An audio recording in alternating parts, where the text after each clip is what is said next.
Je pense aussi à ce qu'il faut dire, un combat contre le jeune. C'est un jeune compétent qui a été désigné de manière démocratique et un jeune qui fait face à cette génération qui a toujours voulu avoir la même mise sur la vie publique afin de l'orienter, comme vous savez, les pays que nous héritons aujourd'hui. Il faut faire la promotion des jeunes compétents et surtout dire la vérité quand il faut dire la vérité pour la vie publique de notre pays.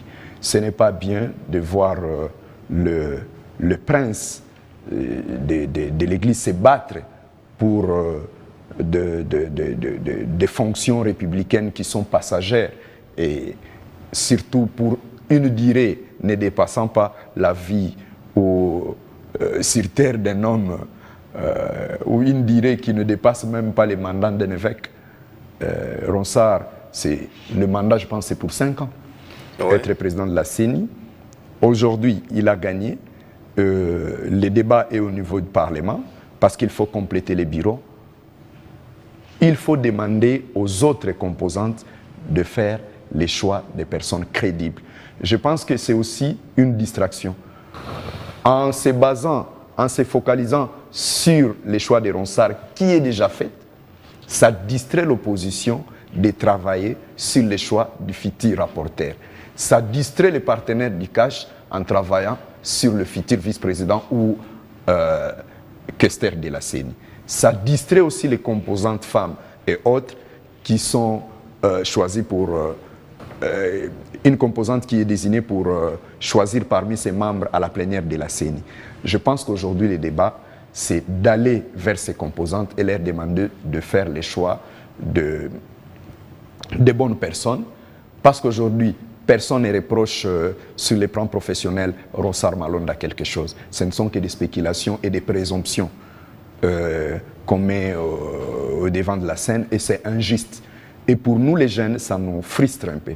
À chaque fois, vous avez vu ici, je vois des blagues sur des réseaux sociaux, lorsqu'on nomme un vieillard de 70 ans, tout le monde applaudit. Lorsqu'on désigne un jeune de 40 ans, ça fait débat.